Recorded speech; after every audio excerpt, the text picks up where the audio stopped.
With profound, humble gratitude and love to all venerated enlightened masters, we bow to the Almighty in soulful gratefulness for gifting us with their holy blessed presence. May all beings be awakened by their divine grace. Part 1 of 4.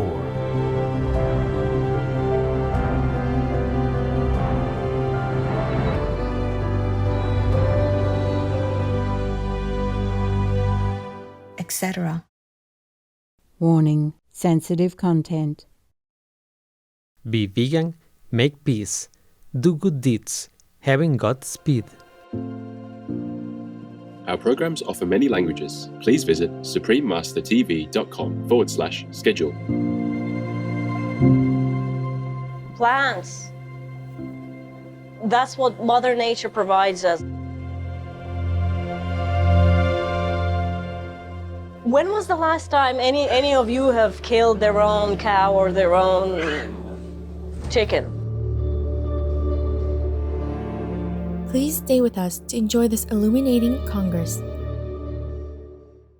Animals killed for fur die some of the most horrific deaths one can imagine. Shannon Keith, vegan.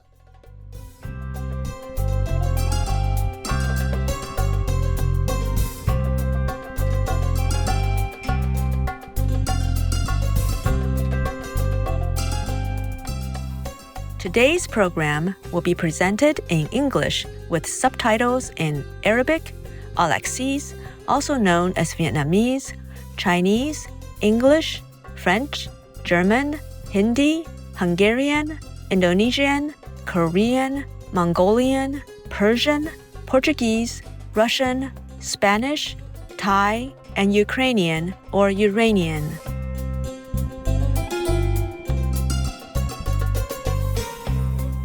Choni means how are you in Sorani, a Kurdish dialect. I am Ashti. The gentle people of the Kurdistan region prayed that our world will soon turn vegan and peace will reign throughout all the lands and Allah's blessings.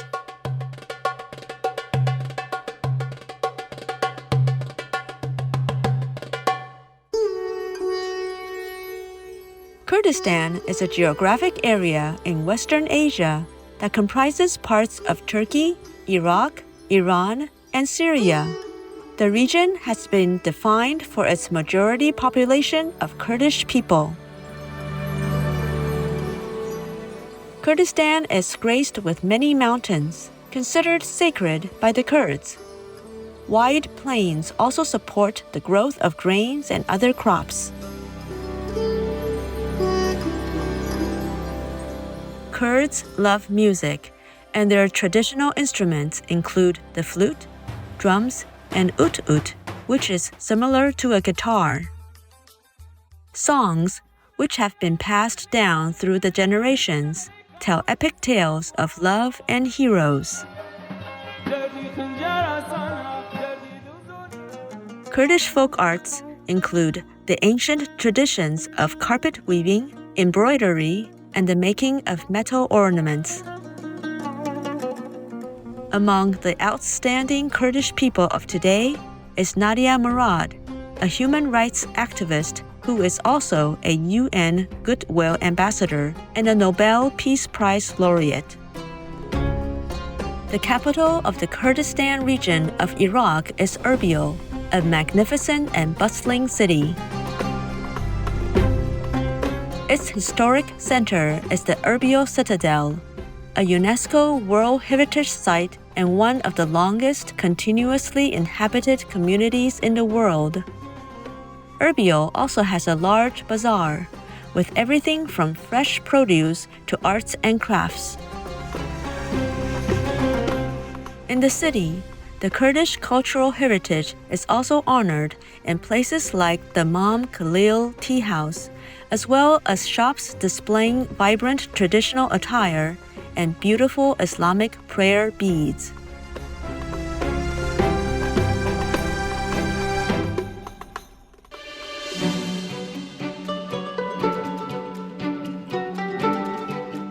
In December 2010, the first ever Middle East Vegetarian Congress was held at the Dubai International Exhibition Center, with the public invited to engage in an interactive exploration of the plant-based lifestyle. Organized by the Middle East Veg Group, or MEVEG, supported by the Middle East Natural and Organic Product Expo 2010, and endorsed by the Dubai Health Authority of the United Arab Emirates, the event provided 2 days of seminars, workshops, and video telecasts with experts from around the world, along with rejuvenating veg cuisine. In addition, Supreme Master Ching Hai, vegan, was specially invited to speak via live video link on being a vegan, an environmentally sustainable food choice, followed by a question and answer session with attendees and the launch of the Arabic edition of the international best-selling book, The Birds in My Life, which was already sold out pre-launch. The Birds in My Life was printed by United Printing and Publishing, a subsidiary of Abu Dhabi Media Company, or ADMC, owned by the government of Abu Dhabi. Be veg, go green to save the planet, yo! We now invite you to join us for part 35 of the conference titled The First Middle East Vegetarian or MEVEG Congress, held in the city of Dubai in the United Arab Emirates on December 7, 2010, with Anastasia, vegetarian, who will be explaining the importance of doing our own research with regards to diet.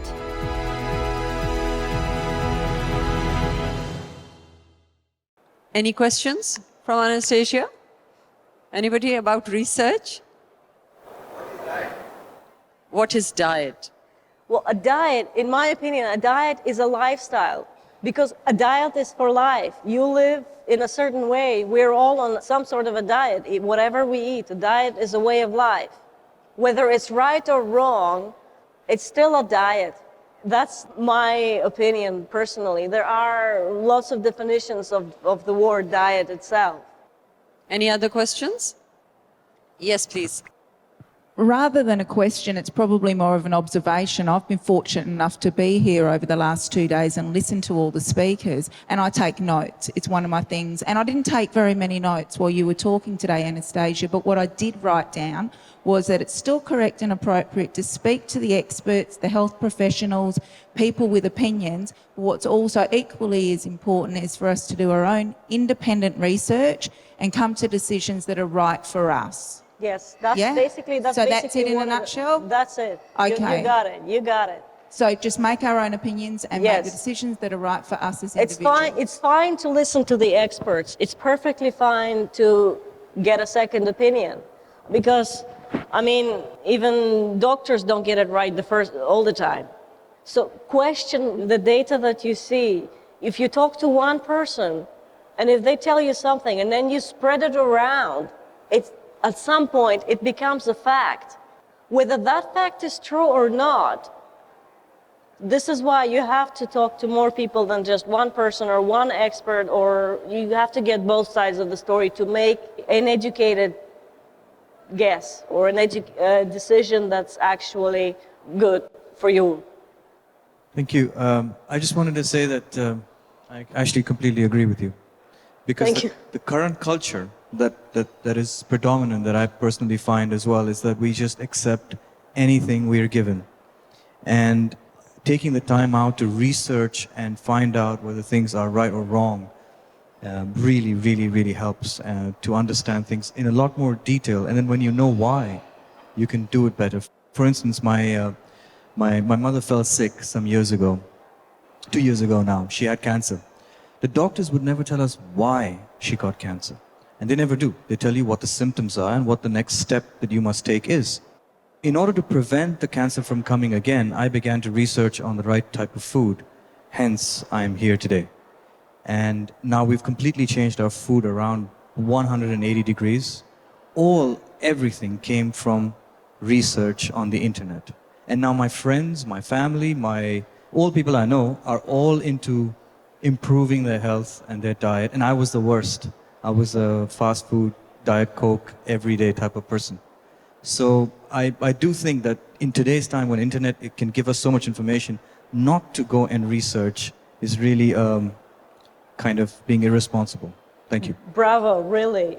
Another real-life example right there. Excellent. He took the responsibility for himself and for his own health. He didn't blame it on just, well, it's a fast food, there's nothing else to eat. You always have a choice. I think there's another question. There's another question? Hello? Yes, please. Just have a question about another aspect. If you look to the history of humanity, so in the beginning of humanity, I have read an article about that we only eat plants. We hadn't beef, we hadn't McDonald's. So what about this item? So we're going back to the roots now?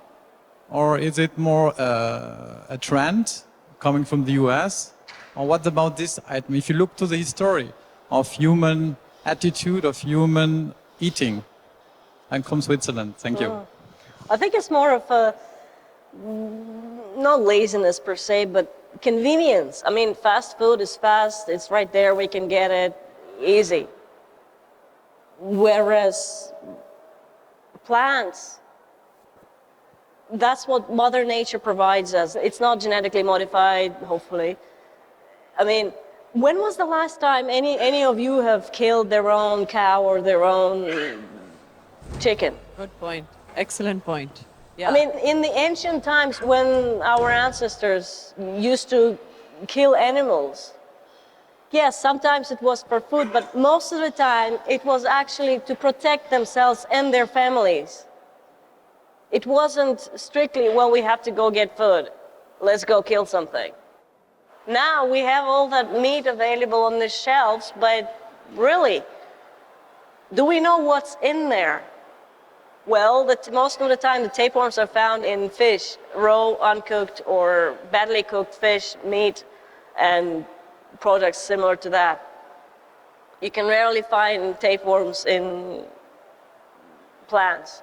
As far as I know, I'm not actually a doctor of any kind to know a lot about tapeworms. I just know about that from the perspective of it's a bad thing for your diet. I accidentally found a book of the latest reincarnated Buddha, and the book explained why we need to be vegetarian, and it was a part of Dr. Hegde's talk yesterday as well, that if you look at our digestive system, it resembles more the veg eaters rather than the carnivores, even our teeth. We cannot have raw meat. It doesn't go with our chemistry. And all other carnivores have raw meat and their body has acquired those same kind of chemicals generated to digest that. So actually so we need to think about it at least, or add more. If we are going against nature, we are going against nature by not getting up at the crack of dawn and sleeping right after sunset. We are living in concrete jungles rather than, natural surroundings. But if we are doing that, then at least we can set certain limits for ourselves. That, okay, I know in this day and age I can't do much, but let me do my best and look at my life from a different perspective. Thank you so much. A token of appreciation. Thank you. Just one thing on the same subject of research. No one's really spoken about this particular hormone that we have in our body called ptyalin. Apparently that's only found among vegetarian animals or vegetarian plant-based diet animals, and we human beings have it. Whereas carnivorous animals or non-plant eating animals, they don't have that. In our saliva it's there. Ptyalin, is it? Right. That's from research. Two things I just want to tell this young lady who did a very brilliant talk. First thing is, diet probably has something to do with the Middle English diet, which means date. The next diet of the conference or next diet of the examination means next date. So it's your date, either with life or death, the way you eat. And you are what you eat. That's exactly what it means. So diet by itself doesn't have a definition, number one. Number two is, researching from the internet is fine. But remember that all that is put there is not been filtered. So anybody can write anything. A lot of people write just for the heck of it. It's not that it's necessarily true. So before you really take your decision, it's very, very difficult. For example, the young man here very rightly said he was on diet soda all the time and he changed it. But his question, original question, has not been answered by him or by you. Why did his mother or anyone get cancer? You would be surprised if you research long enough, there is no answer for the question why at all in this world. Absolutely. No, nothing can answer the question why. It can answer only how or how much. Ratio re is therefore not reason why. The positive sciences can never answer the question why. Even if you know you change your diet and your mother gets better, that doesn't mean that the cancer came because of the diet alone. So this is the most important thing we should learn. And your point about experts is absolutely right. An expert is one who knows more and more about less and less, till he comes to the point that he knows more and more about nothing. But you are good in researching. But the problem is what happens to the research at the end of the day. I have my own blog that my current research interests, I actually publish them on there. Good. So that others can benefit from your research. So guys, there's a saying which says, take care of your body because that's the only place you have to live in, actually. There is no other. We can't rent ourselves some bodies. We are coming to a very interesting part of the MEVEG Congress. And that is that we are going to go live via conference to Cancun, Mexico, where Supreme Master Ching Hai will be there addressing all the wonderful delegates as to be a part of the MEVEG Congress. We'll be able to talk to her and she'll be talking about a vegan way of life, that what impact it has on the overall global perspective actually, and how it helps in making this whole world a better place. So we'll be going live in just a few minutes. As we come almost to the end of 2 days of being here, a lot of thank yous are due to people who have, in the last 2 months, really supported us from God knows where. You know, when you tread on doing something like this, there are people who step forward and offer help. There have been volunteers who have just come forth and done a marvelous job. We have expressed our gratitude, as you see, to a lot of companies out here who have supported us in making this 2-day event happen for the first time ever in the Middle East. I'd like to personally thank each and every one of them, and also the Dubai Health Authority and the Dubai government for coming forth and offering support. The International Biosaline Agriculture, you had Dr. Masoom yesterday speaking on sea salt. So when he first heard that it's a vegetarian congress, he said, I'm not a vegetarian. So I said, okay, what do you do in that support? And he said, okay, I'll come and speak. I completely support what you do. So these are people who have come forth. Minop and Connex are co-partners, the organizers of this whole beautiful place. Dubai World Trade Center for offering all that beautiful lunch area set up and making our meals so delicious with their support. They also served, along with Radhe O Radhe, the first day's lunch. Loving Hut. Are we still licking our fingers after the afternoon lunch? Aren't we? They have done a marvelous job by flying in 22 people from Singapore, Malaysia, Indonesia to cook for us in the kitchens of the World Trade Center. Isn't that just fabulous? Please, can you give them a big hand? Okay, people have not tasted so much of vegan food. That's just tremendous. I would also like to thank the SMTV team here who've been live linking us and telecasting us all through the 2 days. Where they appeared from, God knows. So they just happened. Thank you so much. Barakat, the fresh juices, which were on offer all during the 2 days for us. Freshly squeezed juice that they say. Thank you so much for that.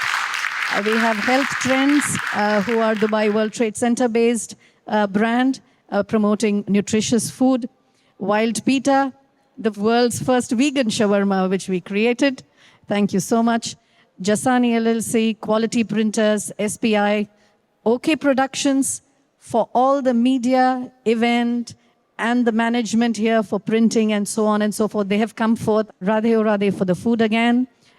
Smike Design Group, SAT Group, and Jewelry Trading. All of you, very much a big, big thank you. Deep gratitude for this. And this somehow gives me wanting to announce the next Congress. in the coming year. Apart from that, I think the volunteers of Middle East Veg Group, all of us, on behalf of all the volunteers, thank you so much for coming here and just being yourself for the last 2 days. Thank you.